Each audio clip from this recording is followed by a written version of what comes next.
नमस्कार दोस्तों, मैं सुनील अभिनव ऑनलाइन क्लासेज के डिजिटल प्लेटफॉर्म पे आपका स्वागत करता हूं, अभिनंदन करता हूं। दोस्तों, हम बात करेंगे भारतीय राज्य व्यवस्था की। और भारतीय राज्य व्यवस्था के इस एपिसोड में आज जो मैं शुरू करने जा रहा हूं उसका पहला चैप्टर कॉन्स्टिट्यूशनल असेंबली, संविधान सभा। मैं आपको बता दूं कि राज्य व्यवस्था के जो टॉपिक्स की हम चर्चा करेंगे, मैं चाहता हूं कि हम bottom to top A to Z polity, राज्य व्यवस्था के जो भी डायमेंशंस हो सकते हैं उन सब की चर्चा मैं करना चाहता हूं आपके साथ। कंपटीशन एग्जाम में जो क्वेश्चन क्रिएट होते हैं, पॉलिटिकल साइंस एक ऐसा सब्जेक्ट है और पॉलिटिकल साइंस में जो राज्य व्यवस्था वाला पार्ट है उसको मैं करंट से टच करके पढ़ाने की कोशिश करूंगा। और करंट को टच करके यदि हम पढ़ते हैं तो उससे अपने दोनों डायमेंशंस कवर होते हैं। आज के समय राज्य व्यवस्था में जो ट्रेंडिंग में चीजें हैं उनको हम कवर करेंगे और उसके साथ साथ जो चीजें कॉन्स्टिट्यूशन में मेंशन हैं उनकी हम चर्चा करेंगे। पहला चैप्टर मैं शुरू करने जा रहा हूं भारतीय राज्य व्यवस्था का, और उस चैप्टर का नाम है भारतीय संविधान सभा। और संविधान सभा की चर्चा करूं, मैं दो बातें पहले ही क्लियर कर दूं कि संविधान सभा की चर्चा करने से पहले मैं आपके सामने कुछ मोटे मोटे फैक्ट रखना चाहता हूं, कुछ तथ्य रखना चाहता हूं, जिससे आपको यह पता चले कि दुनिया में जो संविधान निर्माण का कार्य शुरू हुआ वो किस प्रकार हुआ और किस प्रकार भारत तक ये यात्रा चली। और आज दुनिया में संविधान निर्माण की जो आज दुनिया में संविधान जो हैं उनमें भारतीय संविधान का क्या, भारतीय संविधान इस समय किस स्थिति में है और भारतीय संविधान से कैसे कैसे क्वेश्चन हमारे बन सकते हैं, उन सब की चर्चा मैं करूंगा।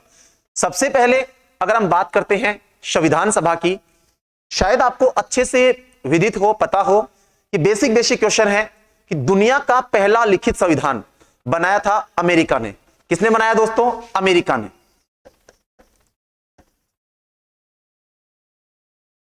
और आपको मैं बता दूं कि दुनिया का जो पहला लिखित संविधान अमेरिका ने बनाया, अमेरिकी संविधान का निर्माण 1787 के एक सम्मेलन हुआ था 1787 में अमेरिका में फिलाडेल्फिया नामक जगह पर। इसे फिलाडेल्फिया सम्मेलन कहा जाता है। और इसी फिलाडेल्फिया सम्मेलन में अमेरिकी संविधान का निर्माण हुआ। अमेरिकी संविधान का निर्माण हुआ। इसलिए यह विदित रहे, यह ज्ञात रहे दोस्तों, अगर क्वेश्चन बनता है दुनिया की पहली संविधान सभा तो हमारा सीधा सा आंसर होगा फिलाडेल्फिया सम्मेलन। आप मेरे से पूछेंगे कि सर दुनिया की पहली संविधान सभा हम फिलाडेल्फिया सम्मेलन को कैसे कॉल कर सकते हैं? सिंपल सा लॉजिक है। दुनिया का पहला लिखित संविधान किस देश ने बनाया? अमेरिका ने बनाया। और अमेरिकी संविधान का निर्माण कब हुआ? 1787 के फिलाडेल्फिया सम्मेलन में। इसीलिए फिलाडेल्फिया सम्मेलन को दुनिया की पहली संविधान सभा कहा जाता है। इसके बाद अमेरिकी संविधान निर्मित तो 1787 के फिलाडेल्फिया सम्मेलन में हुआ, लेकिन अमेरिकी संविधान अस्तित्व में आया, लागू हुआ 1789 में। यह फैक्ट भी हमें मोटा मोटा याद रखना है। इसके बाद जब संविधान निर्माण की बात करते हैं तो फ्रांस की जो राष्ट्रीय सभा थी उसके द्वारा 1789 में संविधान निर्माण किया गया। मैं एक मोटी मोटी चर्चा करूं तो दुनिया के जितने संविधान फ्रांस ने देखे हैं, शायद ही किसी देश ने इतने संविधान देखे हों। वर्तमान में फ्रांस में पंचम गणतंत्र हुआ है 1958 से। पंचम गणतंत्र अभी जो चल रहा है फ्रांस में, जो 1958 में अस्तित्व में आया। इसकी मैं ज्यादा गहराइयों में आपको उतारूंगा नहीं। कॉन्स्टिट्यूशन के एंगल से हमें दो चीजें यहां याद रखनी है। पहला, दुनिया की पहली संविधान सभा फिलाडेल्फिया सम्मेलन अमेरिका, और दुनिया का पहला लिखित संविधान अमेरिका द्वारा निर्मित किया गया। दोस्तों, आपको विदित हो यह चीज, दुनिया का पहला लोकतंत्र अमेरिका को ही कहा जाता है और दुनिया का सबसे बड़ा लोकतंत्र भारत को कहा जाता है। और अगर हम नवीनतम लोकतंत्र की बात करें तो दुनिया में सबसे नवीनतम लोकतंत्र नेपाल का है, जो कि 2015।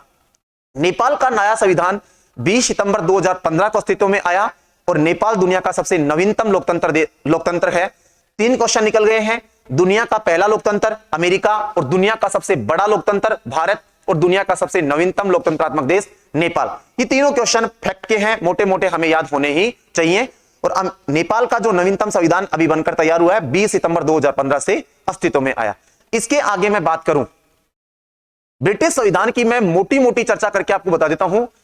दुनिया का पहला संविधान बनाया ब्रिटेन नहीं था, लेकिन ब्रिटेन का संविधान लिखित नहीं बल्कि अभिसमयों एवं परंपराओं पर आधारित है। यह चीज आपको जरूर ध्यान में रखनी है कि ब्रिटेन का संविधान लिखित नहीं है बल्कि अभिसमयों एवं परंपराओं पर आधारित है। अभिसमयों एवं परंपराओं पर आधारित है। यह चीज भी हमें याद होनी चाहिए, हमें इसका भी मोटा मोटा आइडिया होना चाहिए। अब मैं चर्चा को आगे बढ़ा रहा हूं।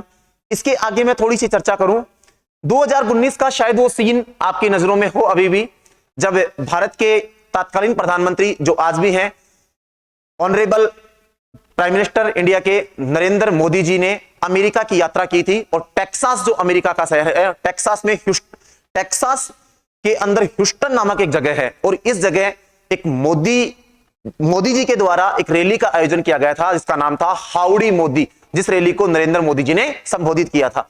और जब सेकंड डे इंडिया के न्यूज़पेपर्स में इसकी कटिंग आई थी तो बड़े बड़े अक्षरों में फोटो थी मोदी जी की, और साथ में खड़े थे डोनाल्ड ट्रंप जो उस समय तत्कालीन अमेरिकी प्रेसिडेंट थे।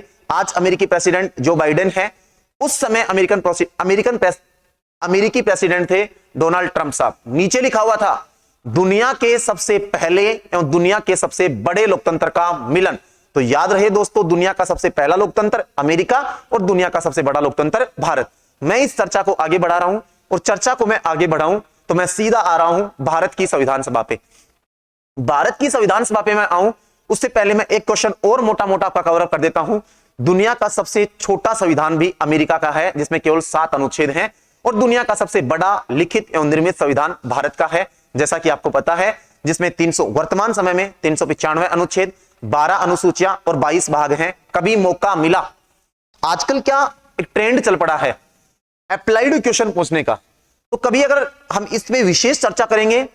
कई बार हम ऐसा देखते हैं कि भारतीय संविधान में कुल कितने अनुच्छेद हैं, बच्चे चर्चा करने बैठ जाते हैं, सर 395 नहीं आए ऑप्शन में, 444 आएगा, 465 आएगा, 475 आएगा। इसकी मैं एक दिन अलग से चर्चा करना चाहूंगा, क्योंकि मैं इस मुद्दे को भी बीच में लाना नहीं चाहता, लेकिन इस मुद्दे के ऊपर मैं अलग से जरूर चर्चा लेकर के आऊंगा एक दिन। मैं चाहता हूं कि इस मुद्दे पे लाइव चर्चा अपन कभी करें यूट्यूब के ऊपर, तब मैं बहुत क्लियरली, या मैं कहूं क्रिस्टल क्लियर तरीके से मैं आपको एक्सप्लेन करूंगा कि ऐसे क्वेश्चंस को अपन कैसे अटेम्प्ट कर सकते हैं और इन क्वेश्चंस के आंसर कैसे आते हैं। इसकी मैं अलग से चर्चा करूंगा। मैं बात करना चाह रहा हूं इस टॉपिक के ऊपर आगे। देखिए दोस्तों, नेक्स्ट प्रॉपर, अब मैं बात करना चाह रहा हूं भारतीय संविधान सभा की।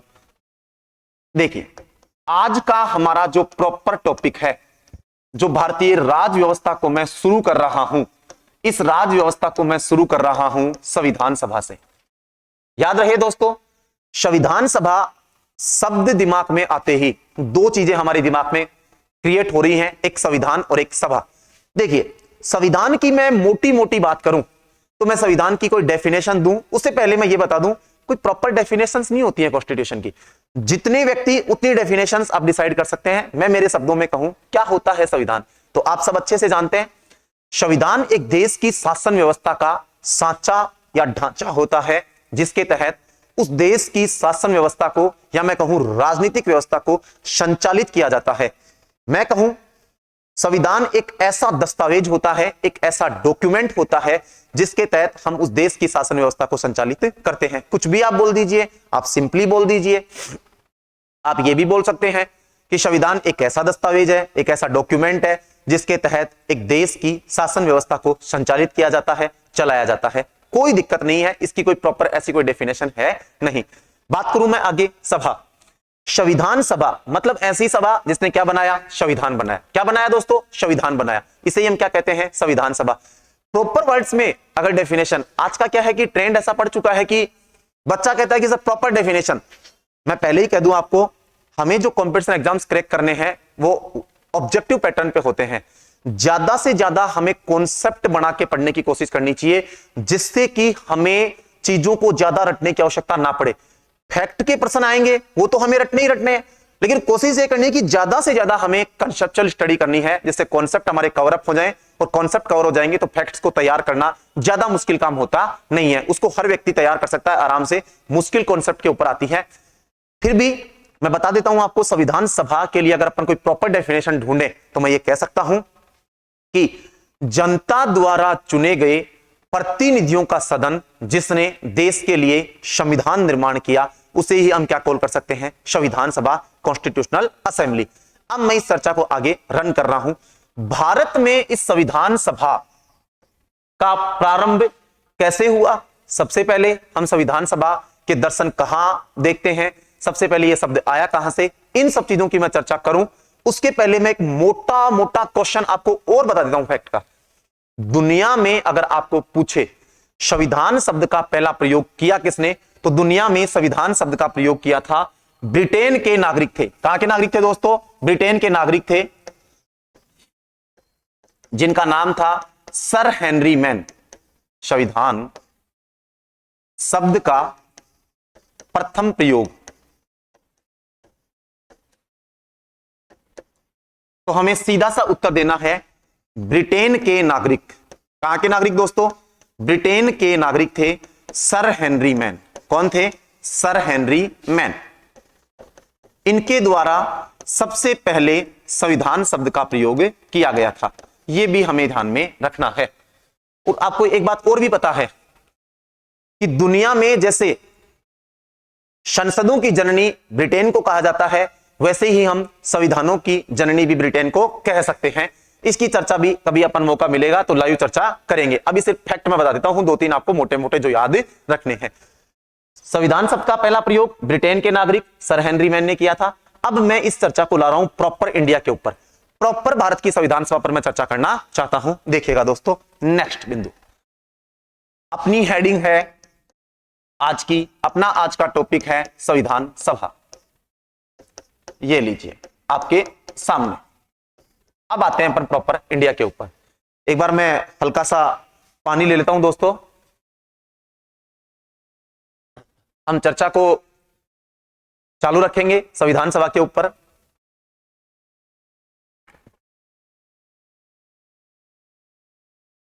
देखिए संविधान सभा, पहला प्रश्न, अगर हम बात करें भारतीय संविधान सभा के संदर्भ में तो याद रखना हमेशा 1895 में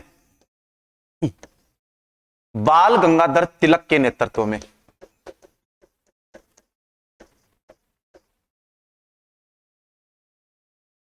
स्वराज विधेयक तैयार हुआ। कौन सा विधेयक दोस्तों? स्वराज विधेयक। 1895 में बाल गंगाधर तिलक के नेतृत्व में स्वराज विधेयक तैयार हुआ। और यह जो स्वराज विधेयक है, इस स्वराज विधेयक में संविधान सभा का प्रथम दर्शन, क्या बोल रहा हूं दोस्तों मैं, प्रथम दर्शन या प्रथम विचार। यह प्रश्न कई बार पूछ चुका है, यह प्रश्न कई कॉम्पिटिशन एग्जाम्स में आ चुका है। भारतीय संविधान सभा का प्रथम विचार, या मैं बोलूं भारतीय संविधान सभा का प्रथम दर्शन, तो हमारा आंसर होगा बाल गंगाधर तिलक के निर्देशन में तैयार स्वराज विधेयक, जो कि 1895 में तिलक के निर्देशन में तैयार हुआ था। मैं एक बहुत अच्छा क्वेश्चन और क्लियर कर देता हूं यहां पे। अक्सर बच्चा क्या सोचता है, जब उसे यह बताया जाता है कि संविधान सभा का प्रथम विचार या प्रथम दर्शन स्वराज विधेयक में 1895 में जो तिलक के निर्देशन में तैयार हुआ था, तो बच्चा सोचता है कि स्वराज विधेयक में लिखा हुआ होगा संविधान शब्द, संविधान सभा शब्द। मैं आपकी जानकारी के लिए क्लियर कर दूं, संविधान सभा जैसी कोई शब्दावली, प्रॉपर संविधान सभा जैसा कोई शब्द का कोई उल्लेख स्वराज विधेयक में नहीं था। लेकिन मैं फिर क्लियर कर रहा हूं, अगर हम स्वराज विधेयक को पढ़ते हैं तो ऐसा लगता है उसकी भाषा को पढ़ने से कि यह संविधान सभा की बात करना चाह रहा है, लेकिन क्लियर संविधान सभा जैसी शब्दावली स्वराज विधेयक में लिखी हुई नहीं थी। फिर भी क्वेश्चन बनता है संविधान सभा का प्रथम विचार या दर्शन, तो हमारा आंसर स्वराज विधेयक ही आएगा जो तिलक के निर्देशन में तैयार हुआ था। आगे चर्चा करना चाहता हूं 1919 का अधिनियम। 1919 में मॉन्टेग्यू चेम्सफोर्ड सुधार अधिनियम, आपने सुना होगा, मॉन्टेग्यू चेम्सफोर्ड सुधार अधिनियम भारत आया। ये जो मॉन्टेग्यू चेम्सफोर्ड सुधार अधिनियम थे 1919 में, इस मॉन्टेग्यू चेम्सफोर्ड सुधार अधिनियम 1919 में एक बात लिखी हुई थी। क्या लिखी हुई थी? यह अपने आप में एक बड़ा टॉपिक है, 3-4 घंटे इस पर चर्चा हो सकती है 1919 के अधिनियम पे, लेकिन अभी मैं सिर्फ इस टॉपिक की उस बात को उठा रहा हूं जिसका संबंध है संविधान सभा से। इस टॉपिक के ऊपर जब हम संवैधानिक विकास पढ़ेंगे भारत का, तब मैं प्रत्येक एक्ट को लेकर आऊंगा आपके सामने। 1773 से स्टार्ट करेंगे अपन एक्ट को और 1947 के भारतीय स्वतंत्रता अधिनियम तक हम चर्चा करेंगे अलग से। अभी अपना टॉपिक है संविधान सभा, उसके संदर्भ में बात कर रहा हूं। 1919 के मॉन्टेग्यू चेम्सफोर्ड सुधार अधिनियम में क्या लिखा हुआ था कि भारतीयों के लिए संविधान निर्माण का कार्य या भारतीय संविधान निर्माण का उत्तरदायित्व किसका होगा? तो बोले ब्रिटिश शासन का होगा। यह बात लिखी हुई थी 1919 के मॉन्टेग्यू चेम्सफोर्ड सुधार अधिनियम में। मैं फिर रिपीट कर रहा हूं, 1919 के मॉन्टेग्यू चेम्सफोर्ड सुधार अधिनियम में यह लिखा हुआ था कि भारतीयों के लिए संविधान निर्माण का उत्तरदायित्व ब्रिटिश शासन का होगा। 1919 का अधिनियम 1921 में लागू हुआ, हमें पता है। मैंने कहा अभी कि जब मैं डिटेल में चर्चा करूंगा इसकी अलग से, तब मैं इनकी बातें करूंगा। इस 1919 के अधिनियम के लागू होने के एक साल बाद लगभग 1922 में, चर्चा को आगे बढ़ाएं तो महात्मा गांधी ने, राष्ट्रपिता महात्मा गांधी ने कहा, क्या कहा कि भारतीय संविधान भारतीयों की इच्छा अनुसार होगा। बोले देखिए आप, 1919 में ब्रिटिश शासन ने क्या कहा मॉन्टेग्यू चेम्सफोर्ड सुधार अधिनियम में कि भारतीयों के लिए संविधान निर्माण का उत्तरदायित्व किसका होगा? ब्रिटिश शासन का। लेकिन गांधी जी ने उनकी इस बात को काट दिया और उन्होंने क्या कहा 1922 में कि जी नहीं, भारतीय संविधान भारतीयों की इच्छा अनुसार होगा, ब्रिटिश शासन की इच्छा अनुसार नहीं होगा। ये गांधी जी ने कहा 1922 में। सीधा क्वेश्चन पुटअप होता है कि भारतीय संविधान भारतीयों की इच्छा अनुसार होगा, किसने कहा? गांधी जी ने। कब कहा? 1922 में। इस चर्चा को मैं आगे कैरी कर रहा हूं, ध्यान दीजिएगा इसी क्रम में। नेक्स्ट अगली बात, इसके बाद क्या होता है, ये जो 1919 का अधिनियम है, मैं वापस ला रहा हूं इसको, यहां से इसका वापस संबंध है। इस 1919 के अधिनियम में यह लिखा हुआ था कि 10 वर्षों बाद, कितने वर्षों बाद दोस्तों? 10 वर्षों बाद 1919 के अधिनियम की जाएगी समीक्षा। ध्यान दीजिएगा सामने कि 10 वर्षों बाद 1919 के अधिनियम की समीक्षा की जाएगी। समीक्षा का मतलब यह अधिनियम जिन उद्देश्यों को लेकर के आया था, क्या यह अधिनियम उन उद्देश्यों को प्राप्त करने में सफल रहा या नहीं रहा, तो इन चीजों की समीक्षा करेंगे। और रहा तो कितना सफल रहा, नहीं रहा तो क्यों नहीं रहा, इन सब चीजों को, इनकी समीक्षा करने के लिए यह कहा गया था 1919 के अधिनियम में कि 10 वर्षों बाद इस अधिनियम की हम समीक्षा करेंगे। और दोस्तों मैंने कहा 1919 का अधिनियम 21 में लागू हुआ। अगर हम देखें, अगर 1919 के अकॉर्डिंग भी चलें तो 1929 से पहले तो इसकी समीक्षा नहीं होनी चाहिए, 1929 से पहले तो किसी हाल में नहीं होनी चाहिए। लेकिन इस 1919 के अधिनियम की समीक्षा करने के लिए साइमन कमीशन का गठन होता है। किसका गठन होता है? Simon commission. अब थोड़ी चर्चा अलग लेवल पे चलेगी, बिकॉज ऑफ ये मॉडर्न हिस्ट्री को टच करेगा ये पार्ट। ये दोनों मुद्दे, साइमन कमीशन और नेहरू रिपोर्ट, मॉडर्न हिस्ट्री को टच करेंगे और न केवल टच करेंगे बल्कि एक अच्छा सा रोल इनका रहेगा राष्ट्रीय आंदोलन में, इसलिए हमें इनको ध्यान से पढ़ना है। साइमन कमीशन, साइमन कमीशन का गठन, पहला बिंदु गठन 8 नवंबर 1927 को। पहली चीज, मैं बहुत अच्छे क्वेश्चन की चर्चा कर रहा हूं दोस्तों। हमने आज तक ये पढ़ा है कि साइमन कमीशन भारत 1928 में आया था, बिल्कुल सही पढ़ा है, कोई दिक्कत नहीं है। मैंने अभी साइमन कमीशन को भारत बुलाने की बात ही नहीं कही है। मैं तो कह रहा हूं साइमन कमीशन का गठन कब हुआ, तो साइमन कमीशन का गठन साहब 8 नवंबर 1927 को हुआ था, यह बात ध्यान रखना। और साइमन कमीशन का गठन क्यों हुआ है, तो मैंने पहले ही बोल दिया, 1919 के अधिनियम की समीक्षा करने के लिए।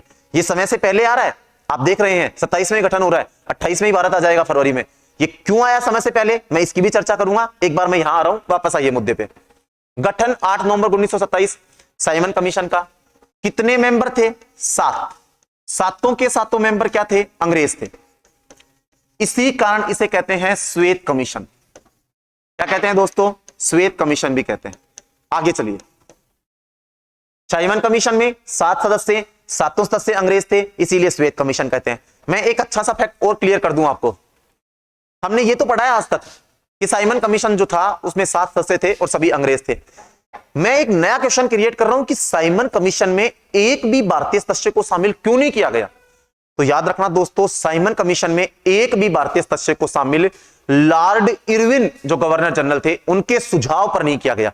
इरविन ने सुझाव दिया था कि एक भी भारतीय सदस्य को शामिल नहीं किया जाए और लॉर्ड इरविन के सुझाव पर एक भी भारतीय सदस्य को सम्मिलित नहीं किया गया। मैं कुछ नए फैक्ट जोड़ूंगा इस टॉपिक में, कुछ नए तथ्य आपके सामने लेके आऊंगा और आपको उन्हें ध्यान से देखना है, क्योंकि ये जो क्वेश्चन है, हमने साइमन कमीशन नेहरू रिपोर्ट को पढ़ा है, सारे क्वेश्चन लगभग बन चुके हैं अलग अलग कंपटीशन एग्जाम में, लेकिन ये कुछ नए क्वेश्चन, नए तथ्य, नए फैक्ट मैं आपके सामने रख रहा हूं, इनको जरूर देखना है हमें और जरूर इन्हें पढ़ना है और इन्हें याद भी करना है, क्योंकि आने वाले समय में बहुत जल्द ये किसी ना किसी कंपटीशन एग्जाम में आपको टपकते हुए नजर आएंगे। इस बात का भी हमें ध्यान रखना है। पहली चीज, साइमन कमीशन में एक भी भारतीय सदस्य लॉर्ड इरविन के सुझावों पर नहीं लिया गया, इस बात का हमें ध्यान रहे। नेक्स्ट, गठन 8 नवंबर 1927 को, और साइमन कमीशन के संबंध में एक बात और याद रखना, इसे प्रथम संवैधानिक आयोग भी कहते हैं।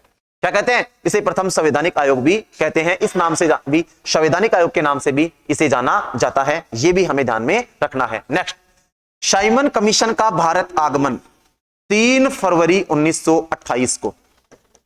कहां आगमन? भारत आगमन। और भारत में कहां? बंबई में आएंगे सबसे पहले। कहां आएगा? बंबई में। याद रहे दोस्तों, साइमन कमीशन भारत 2 बार आएगा। कितनी बार आएगा? 2 बार। पहली बार साइमन कमीशन 3 फरवरी 1928 को आ रहा है भारत, और कहां आ रहा है? बंबई में। कहां आ रहा है दोस्तों? बंबई में। अब मैं इस चर्चा को यहीं रोक के 2-3 तथ्यों के ऊपर, 2-3 मुद्दों के ऊपर चर्चा करना चाहता हूं, ध्यान देना। साइमन कमीशन भारत आ गया 3 फरवरी 1928 को। एक मुद्दा, साइमन कमीशन जब भारत आया उससे पहले ही भारत में इसका विरोध करने की रूपरेखा या प्लानिंग तैयार हो चुकी थी। कैसे हुई थी उस पर चर्चा। दूसरी चर्चा, साइमन कमीशन समय से पहले क्यों आया, यह चर्चा। मैं इन दोनों मुद्दों के ऊपर चर्चा करना चाहता हूं।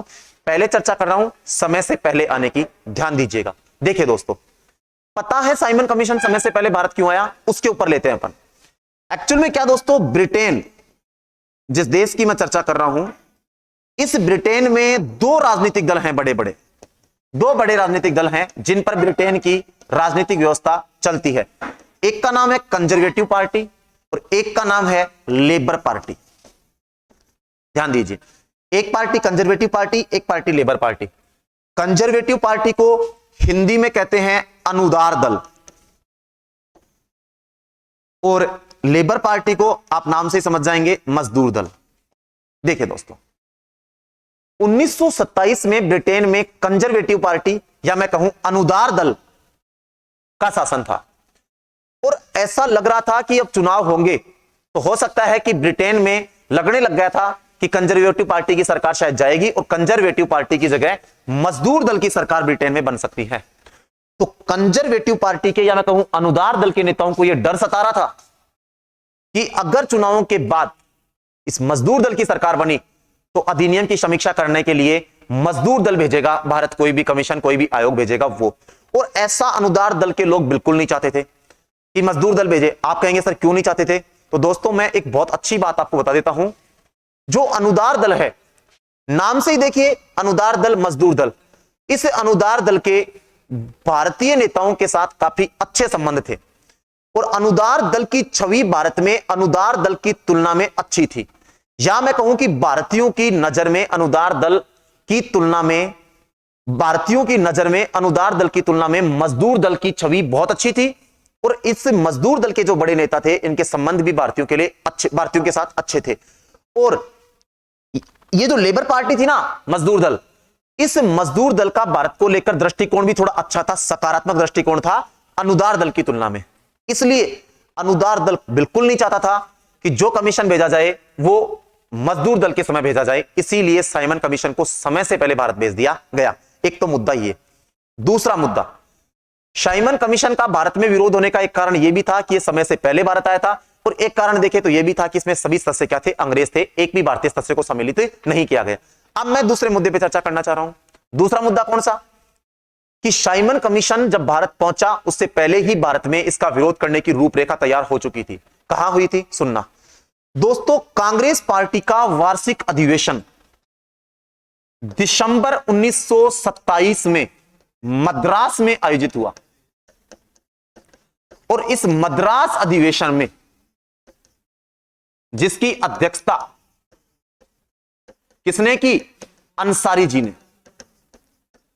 अंसारी जी इसकी अध्यक्षता कर रहे थे। कांग्रेस का हर वर्ष एक वार्षिक अधिवेशन होता था 1885 से, जब से स्थापना हुई थी तब से लेकर के, और 1927 का जो मद्रास अधिवेशन था जिसकी अध्यक्षता अंसारी जी कर रहे थे, इस मद्रास अधिवेशन में ही साइमन कमीशन का विरोध करने की रूपरेखा तैयार हो चुकी थी। यह बात आपको ध्यान में रखनी है। साइमन कमीशन का विरोध करने की रूपरेखा तैयार हो चुकी थी। आप मेरे से कहेंगे कि सर साइमन कमीशन तो भारत ही नहीं आया, आप पहले ही कहा विरोध करवा रहे हो। अरे भाई, मैंने कहा ना, साइमन कमीशन का गठन 8 नवंबर 1927 को हो गया। तो जैसे ही गठन हुआ तो भारतीय नेताओं के बहुत अच्छे संबंध थे ब्रिटेन के नेताओं के साथ, तो पता चल जाता था कि ऐसे ऐसे 1919 के अधिनियम की समीक्षा करने के लिए कोई आयोग भारत आ रहा है, इसलिए पहले से इन्होंने विरोध की रूपरेखा तैयार कर ली है।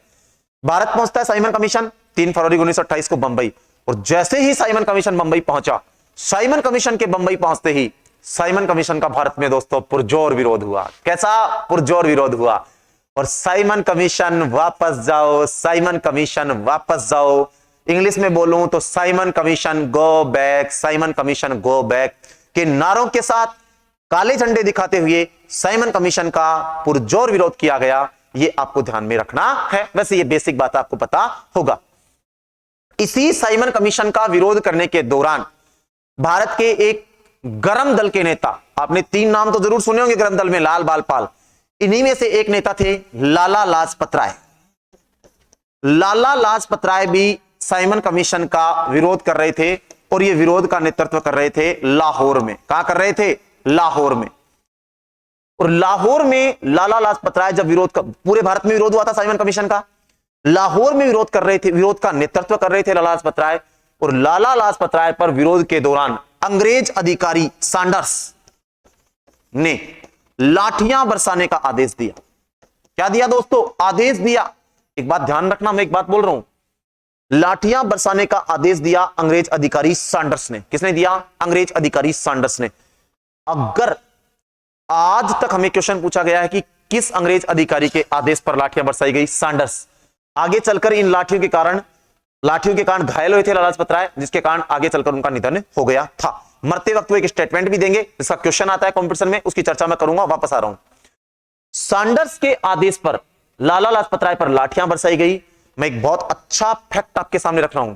अगर आपसे क्वेश्चन पुटअप हो, लाला लाजपत राय के ऊपर लाठियां जिसने बरसाई, जिसकी वजह से ये बुरी तरह से घायल हुए, जॉर्ज स्टॉक, इनकी लाठियों से। यह क्वेश्चन बहुत इंपॉर्टेंट अपने आप में ध्यान रखना। जॉर्ज स्टॉक नामक व्यक्ति ने लाठियां बरसाई थी, जिसकी वजह से बुरी तरह घायल हुए थे लाला लाजपत राय, जिसके बाद उनकी मृत्यु हुई थी। और मरते वक्त लाला लाजपत राय ने कहा था, मेरे शरीर पर बरसाई गई एक एक लाठी ब्रिटिश साम्राज्य के ताबूत में आखिरी कील साबित होगी। कई जगह लिखा मिल जाता है एक एक कील साबित होगी, कंफ्यूज होना नहीं है। फिर से रिपीट कर रहा हूं दोस्तों, क्या कहा लाला लाजपत राय ने मरते वक्त? मेरे शरीर पर बरसाई गई एक एक लाठी ब्रिटिश साम्राज्य के ताबूत में एक एक कील साबित होगी या आखिरी कील साबित होगी। यह स्टेटमेंट लाला लाजपत राय का था, जो कुछ दिनों पहले एसएससी सीएचएसएल की एग्जाम में डायरेक्ट पुटअप हुआ था। यह भी हमें ध्यान में रखना है। साइमन कमीशन का जब भारत में पुरजोर विरोध हुआ तो उस समय तत्कालीन भारत सचिव, आगे की मुद्दे की चर्चा कंटिन्यू करते हैं हम। देखिए, जब साइमन कमीशन का भारत में पुरजोर विरोध हुआ तो तत्कालीन भारत सचिव, या मैं बोलूं भारत मंत्री, जो कौन थे? लॉर्ड बर्किनहेड। कौन थे दोस्तों? लॉर्ड बर्किनहेड। लॉर्ड बर्किनहेड साहब ने भारतीयों को दी चुनौती। क्या दी? चुनौती कि अगर भारतीय साइमन कमीशन का विरोध कर रहे हैं तो स्वयं एक ऐसा संविधान बनाकर दिखाएं जो भारत के सभी राजनीतिक दलों को, जो उस समय थे, उन्हें स्वीकार्य हो। ये चैलेंज कर दिया, ये चुनौती दे दी भारतीयों को। किसने चुनौती दी? तो चुनौती दी तत्कालीन भारत सचिव लॉर्ड बर्किनहेड ने कि अगर भारतीय संविधान कमीशन का विरोध कर रहे हैं तो स्वयं एक ऐसा संविधान बनाकर दिखाएं जो समस्त भारतीय राजनीतिक दलों को स्वीकार्य हो। यह चुनौती दी लॉर्ड बर्किनहेड ने। मैं आपको बताता चलूं, भारत सचिव, आप सोच रहे होंगे कि यह कहां से आ गया अचानक, तो ध्यान रखना दोस्तों, 1857 की क्रांति के बाद जो 1858 का अधिनियम भारत आया था, इस 1858 के अधिनियम के तहत यह पद सृजित किया गया था भारत सचिव का। कौन होता था ये भारत सचिव, इसकी भी चर्चा कर लेता हूं। पहला भारत सचिव चार्ल्स वुड को बनाया गया था। यह भी ध्यान रखना, फैक्ट का अच्छा क्वेश्चन हो सकता है, कई बार पुटअप हुआ है। भारत सचिव कौन होता था 1858 के तहत जो पद सृजित हुआ था? भारत सचिव ब्रिटेन की सरकार में एक मंत्री होता था, या मैं कहूं कि ब्रिटेन की सरकार का एक अंग होता था। और ये क्या, तो यह कहा गया कि भारतीयों के मुद्दों को ब्रिटेन की सरकार के समक्ष रखने के लिए या ब्रिटेन की सरकार के सामने रखने के लिए एक पदाधिकारी नियुक्त किया गया, जिसको नाम क्या दिया गया? भारत सचिव। बोले ये भारत सचिव भारतीयों के मुद्दों को ब्रिटिश सरकार के सामने रखेगा, और ये ब्रिटिश सरकार का अंग था। और संसद में जब भी भारत के लिए कोई अधिनियम तैयार होते थे तो ये बोले भारत का पक्ष रखेगा, भारतीय लोगों की बात को रखेगा। एक्चुअल में ऐसा कुछ नहीं था, सिर्फ भारतीयों को संतुष्ट करने के लिए, क्रांति के बाद जो ज्वाला भड़की थी भारत में, उसको शांत करने के लिए, लोगों को थोड़ा संतुष्ट करने के लिए ये भारत सचिव का पद सृजित किया गया था। इस पे अधिकारी भी अंग्रेजी होता था, और वो करता भी वही था जो ब्रिटिश शासन चाहता था, या ब्रिटिश शासन की नीतियों के अनुसार ही चलता था। ऐसा कुछ नहीं था कि भारतीयों का पक्ष रखेगा, बस भारतीयों को संतुष्ट करने के लिए इस पद का सृजन कर दिया गया। यह भी आपको ध्यान में रखना है। नेक्स्ट, मैं इसी चर्चा को आगे कंटिन्यू कर रहा हूं, ध्यान दीजिए। मैंने कहा तत्कालीन भारत सचिव लॉर्ड बर्किनहेड ने भारतीयों को क्या दी? चुनौती दी। क्या चुनौती दी? कि आप स्वयं एक ऐसा संविधान बनाकर दिखाओ जो समस्त भारत के राजनीतिक दलों को क्या हो? स्वीकार्य हो। इस चुनौती को स्वीकार किया। हालांकि उस समय भारत के लिए बड़ा मुश्किल काम था। एक तो भारत में पढ़े लिखे लोगों की बहुत कमी थी, ऊपर से ब्रिटेन का शासन, और ऐसी परिस्थितियां थी, और उन परिस्थितियों में भारत के लिए संविधान निर्माण का काम वो भी भारतीयों द्वारा किया जाए, ये बड़ा मुश्किल काम नजर आ रहा था। लेकिन फिर भी इस चुनौती को स्वीकार किया, और चुनौती को स्वीकार करते हुए पहला सर्वदलीय सम्मेलन, इस चुनौती को स्वीकार करते हुए पहला सर्वदलीय सम्मेलन कहां बुलाया गया दोस्तों? तो मैं आपको बता दूं, पहला सर्वदलीय सम्मेलन बुलाया गया दिल्ली में। कहां बुलाया गया? दिल्ली में। और ये पहला सर्वदलीय सम्मेलन जो दिल्ली में बुलाया गया, इसकी अध्यक्षता भी किसने की? अंसारी जी ने की। ये लो। और इस अधिवेशन में 29 राजनीतिक दलों ने भाग लिया। लगभग कितने राजनीतिक दलों ने? 29। यह भी क्वेश्चन है कि प्रथम सर्वदलीय सम्मेलन में कितने राजनीतिक दलों ने भाग लिया? तो 29 राजनीतिक दलों ने भाग लिया। इसको भी हमें जरूर ध्यान में रखना है। अध्यक्षता अंसारी जी ने। लेकिन वही समस्या, भारतीयों में यूनिटी का अभाव। और यही चीज है कि भारतीयों में यूनिटी का अभाव था, इसी वजह से अंग्रेजों ने इतने लंबे समय तक राज किया। अब देखिए ना, भारत के लोगों पर अंग्रेजों ने राज किया, भारत के लोगों को ही साथ लेकर। बड़ी गजब की बात है कि ब्रिटेन की जो सेना थी उसमें भारत के लोग हुआ करते थे, और वो भारत के लोगों पर ही अत्याचार करते थे। अंग्रेजों के पास दिमाग था, और उन्होंने भारतीयों के साथ, भारतीयों के ऊपर आसानी से राज किया। इन्हीं के लोगों को लेकर के, भारत के ही लोगों को लेकर के साथ, और भारत के ऊपर ही क्या किया? राज किया। देखिए आगे मैं कंटिन्यू कर रहा हूं। अंसारी जी की अध्यक्षता में जो पहला सर्वदलीय सम्मेलन दिल्ली में आयोजित हुआ, जिसमें 29 राजनीतिक दलों ने भाग लिया, इस अधिवेशन में जो दिल्ली में, इस सम्मेलन में जो दिल्ली में आयोजित हुआ, दोस्तों आपसी सहमति न बनने के कारण यह अधिवेशन विफल हो गया, सफल नहीं हुआ, विफल हो गया। और आगे चलता हूं मैं। इस सम्मेलन के विफल होने के बाद अब मैं बात करना चाहता हूं दूसरा सर्वदलीय सम्मेलन, जो कि मई 1928 में बुलाया गया। और कहां बुलाया गया? बंबई में बुलाया गया। कहां बुलाया गया? बंबई में। याद रहे दोस्तों, दूसरा सर्वदलीय सम्मेलन बंबई में बुलाया गया, मई 1928 में बुलाया गया। और इस अधिवेशन में आपसी सहमति बनी, और मोतीलाल नेहरू की अध्यक्षता में। याद रखना, अच्छा क्वेश्चन है कि इसकी अध्यक्षता में मोतीलाल नेहरू की अध्यक्षता में, फादर ऑफ जवाहरलाल नेहरू। अध्यक्षता में 9 सदस्यीय, ये बहुत अच्छा क्वेश्चन है, फोकस करना इसके ऊपर। 9 सदस्यीय नेहरू रिपोर्ट का गठन हुआ। इसका गठन हुआ नेहरू रिपोर्ट। 3-4 क्वेश्चन निकलेंगे। पहला क्वेश्चन, नेहरू रिपोर्ट का गठन कब हुआ? मई 1928 में। कहां हुआ? बंबई के दूसरे सर्वदलीय सम्मेलन में। कितने सदस्य थे? 9 सदस्य थे। किसकी अध्यक्षता में हुआ? मोतीलाल नेहरू की अध्यक्षता में। ये सारे क्वेश्चन आपको ध्यान में रखने हैं। एक और अच्छा सा क्वेश्चन याद रखना, नेहरू रिपोर्ट में सचिव जवाहरलाल नेहरू थे। कौन थे दोस्तों? जवाहरलाल नेहरू। आप कहोगे सब पिता पुत्र? जी हां, पिता पुत्र। बोले क्यों साहब, पारसी पलटी हो गई? जी सही। जी नहीं, माफी चाहूंगा, जी नहीं, पारसी पलटी नहीं है ये। अरे भाई, मोतीलाल नेहरू खुद पैसे से वकील थे। उनके बेटे जवाहरलाल नेहरू खुद वकालत की पढ़ाई करके आए थे लंदन से, पैसे से वकील थे। अब संविधान निर्माण की बात करेंगे, और संविधान में क्या होती हैं? विधियां। तो भाई सीधी सीधी बात है, विधि का काम कौन कर सकेगा? जिसको विधि का ज्ञान होगा। और विधि का सबसे अच्छा ज्ञान किसको होता है? लॉ की, जिसने स्टडी की हो। तो ये दोनों ही पैसे से वकील थे। और एटलीस्ट मैं एक बात और बताता चलूं, मोतीलाल नेहरू कभी नहीं चाहते थे कि उनका बेटा जवाहरलाल नेहरू राष्ट्रीय आंदोलन में आए या राष्ट्रीय आंदोलन में जुड़े। वो ये चाहते थे कि वो भी मेरी तरह एक बहुत बड़े वकील बने। लेकिन गांधी जी से मुलाकात के बाद जवाहरलाल नेहरू का राष्ट्रीय आंदोलन की तरफ रुझान बढ़ा। और शायद आपको पता भी होगा कि जवाहरलाल नेहरू प्रधानमंत्री बनने से पहले इन्होंने अपने जीवन के लगभग 9 साल, दोस्तों कितने साल? 9 साल, इतने बड़े घर में पैदा हुए थे, अच्छी पढ़ाई की, लंदन से, विदेश से पढ़ाई करके आए थे। उसके बावजूद राष्ट्रीय आंदोलन से जुड़ने के बाद लगभग 9 साल तक ये जेल में रहे थे। और इसके बाद जब ये भारत के प्रधानमंत्री बने, एक लंबा संघर्ष रहा इनका, और राष्ट्रीय आंदोलन में एक लंबा योगदान भी रहा। सचिव कौन थे? जवाहरलाल नेहरू, क्योंकि अच्छा विधि का ज्ञान था।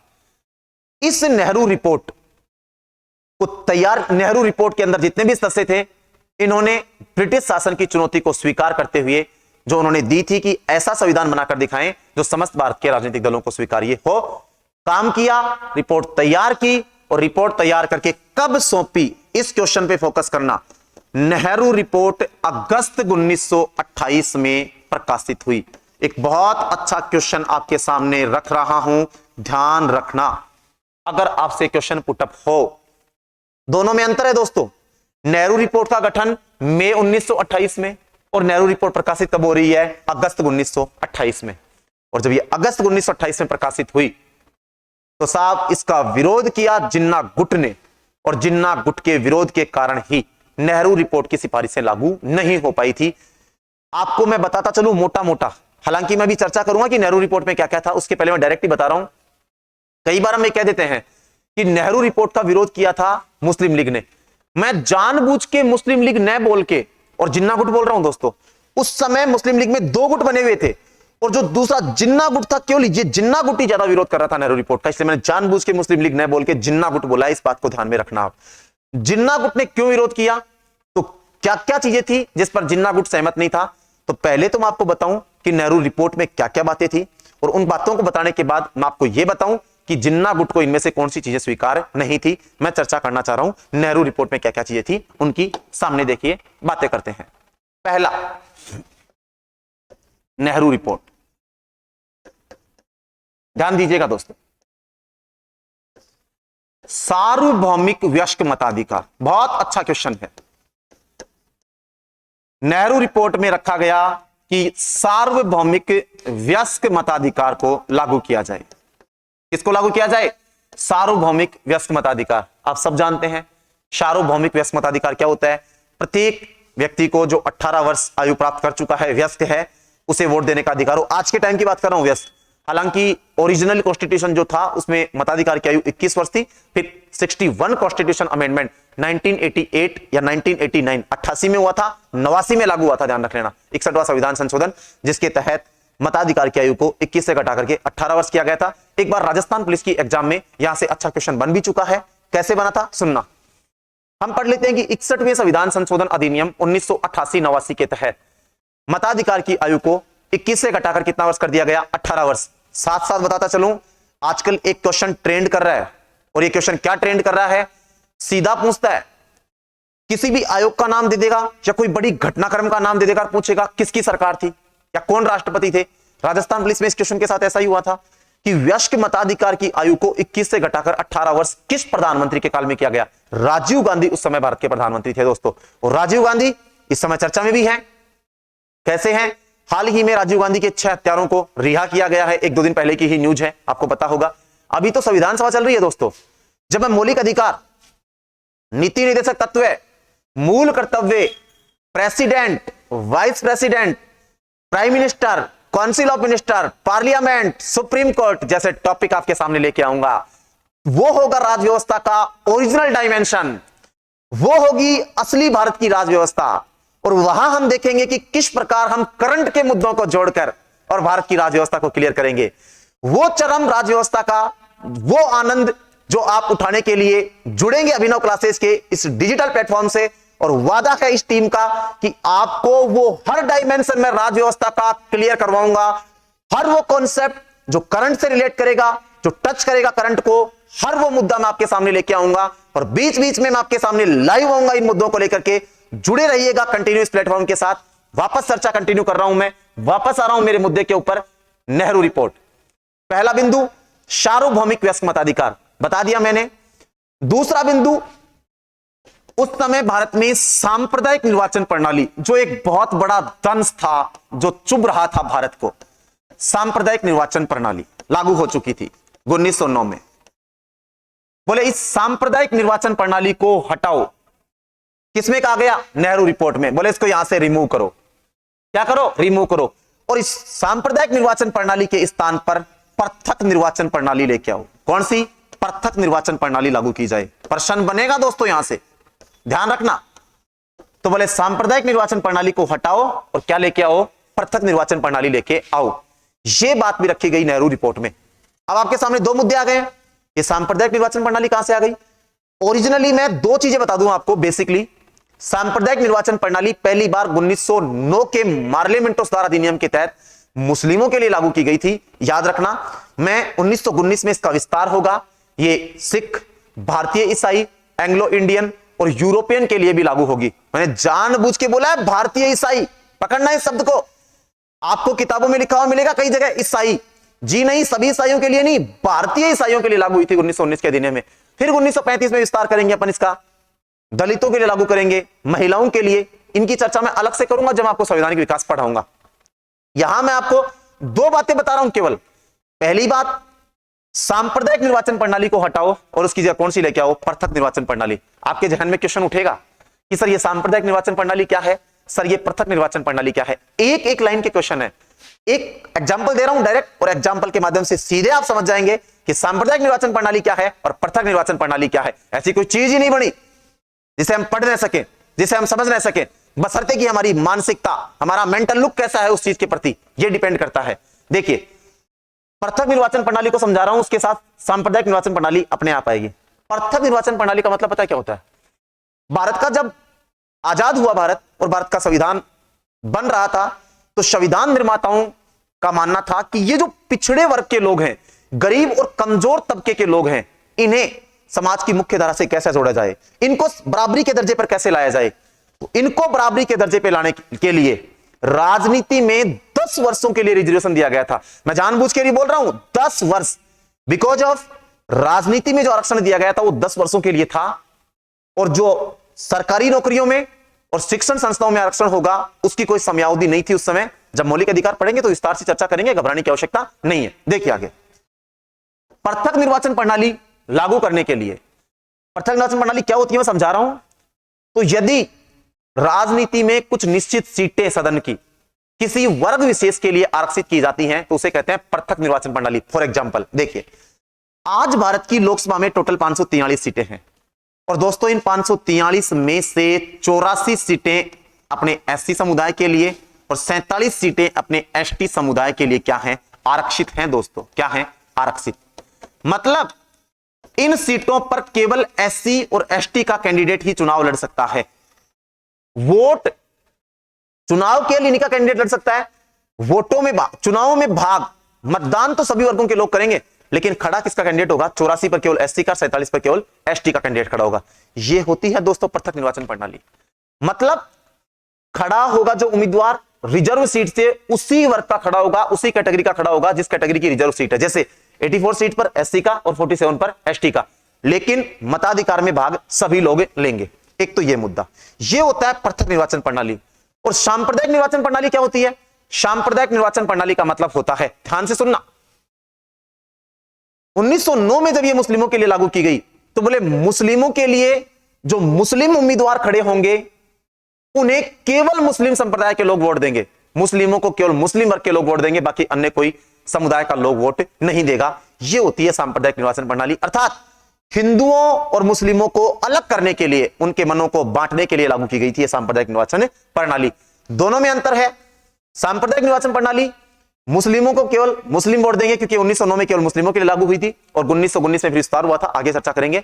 और पृथक निर्वाचन प्रणाली गरीब और कमजोर तबकों को समाज की मुख्य धारा में लाने के लिए सीटें रिजर्व करते थे, लेकिन मतदान में सभी वर्गों के लोग भाग लेते थे। यह अंतर है सांप्रदायिक निर्वाचन प्रणाली में और पृथक निर्वाचन प्रणाली में। मैं एक बहुत अच्छा फैक्ट का क्वेश्चन आपके सामने रख रहा हूं, आराम से दिल थाम के बैठना और ध्यान से सुनना। जब सांप्रदायिक निर्वाचन प्रणाली लागू हुई तो के.एम. मुंशी ने एक बहुत गजब की बात कही। इसने कहा कि इस सांप्रदायिक निर्वाचन प्रणाली ने भारत में उभरते हुए लोकतंत्र का गला घोंट दिया। किसने कहा? के.एम. मुंशी ने कहा। यह फैक्ट का क्वेश्चन है, सीधा पूछता है। नेक्स्ट आगे चलते हैं अपन, ध्यान दीजिएगा। अगला बिंदु क्या था? मैं 2 बिंदुओं की चर्चा कर चुका हूं नेहरू रिपोर्ट में।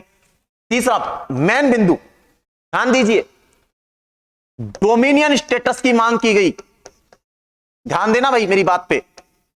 भारतीयों द्वारा पहली बार डोमिनियन स्टेटस की मांग किसके माध्यम से की गई? नेहरू रिपोर्ट के माध्यम से।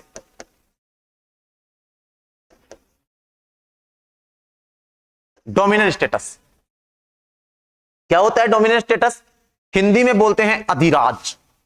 क्या बोलूंगा? अधिराज। पर्सन क्या बनेगा? भारतीयों द्वारा डोमिनियन स्टेटस या अधिराज की पहली बार मांग किसके माध्यम से की गई? नेहरू रिपोर्ट के माध्यम से की गई। यह ध्यान रखना है हमें, बहुत अच्छा क्वेश्चन बनेगा, सीधा पूछेगा। भारतीयों द्वारा डोमिनियन स्टेटस या अधिराज की पहली बार मांग किसके माध्यम से की गई? नेहरू रिपोर्ट के माध्यम से की गई। मैं आपको बताता चलूं दोस्तों, डोमिनियन स्टेटस क्या होता है। सिंपल शब्दों में यह समझ लेना, डोमिनियन स्टेटस या अधिराज का अर्थ होता है कि भारतीयों पर राज तो या शासन तो भारत के लोग ही करेंगे, लेकिन नियंत्रण किसका होगा? आपका होगा, मतलब ब्रिटेन का होगा। अर्थात हमें शासन में कुछ छूट चाहिए, शासन का नियंत्रण आप रखिए अपने हाथों में, लेकिन राज हम भारत के लोगों पर भारत के लोग ही करेंगे। यह होता है अधिराज। देखो सिंपल सा शब्द है। एक होता है पूर्ण राज। पूर्ण राज मतलब भारत के ऊपर किसी का कोई नियंत्रण नहीं होगा, भारत पर भारत के लोग ही राज करेंगे और भारत का ही नियंत्रण होगा। अधिराज का मतलब राज भारत के ही लोग करेंगे, लेकिन नियंत्रण अंतिम ब्रिटेन का होगा। यह होता है अधिराज। प्रश्न पूछे, भारतीयों द्वारा सर्वप्रथम डोमिनियन स्टेटस की मांग कब की गई? तो नेहरू रिपोर्ट के माध्यम से की गई थी, याद रखना। नेक्स्ट बिंदु, और मैं कहूं कि मेरी तरफ से लास्ट बिंदु, मैं मोटी मोटी चर्चा कर रहा हूं नेहरू रिपोर्ट के ऊपर, हालांकि और भी बहुत सारे बिंदु थे, लेकिन कंपटीशन के एंगल से आपके लिए ये एनफ है, मोर देन एनफ है, मैं ये कह सकता हूं। चलिए, मौलिक अधिकारों की पहली लिखित मांग, ये भी बहुत अच्छा क्वेश्चन है। आपसे क्वेश्चन पुटअप हो कि मौलिक अधिकारों की प्रथम लिखित मांग किसके माध्यम से की गई? तो ध्यान रखना दोस्तों, मौलिक अधिकारों की प्रथम लिखित मांग भी किसके माध्यम से की गई थी? नेहरू रिपोर्ट। सीधा क्वेश्चन आएगा, भारत में मौलिक अधिकारों की प्रथम लिखित मांग किसके माध्यम से की गई? नेहरू रिपोर्ट के माध्यम से की गई। यह बात भी हमें ध्यान में रखनी है। मौलिक अधिकारों की चर्चा करूंगा तब मैं और भी इसको डीप में थोड़ी सी और चर्चा कर लूंगा। 2-3 बिंदु और रख रहा हूं नेहरू रिपोर्ट के साथ आपके सामने, और उसके बाद मैं ड्रॉप करूंगा इस क्लास को। ध्यान दीजिएगा, अंत में पूरी एनर्जी के साथ, पूरी ताकत के साथ 2 मुद्दे और जोड़ रहा हूं, ध्यान से देखना। भारतीय संविधान का ब्लूप्रिंट किसे कहा जाता है?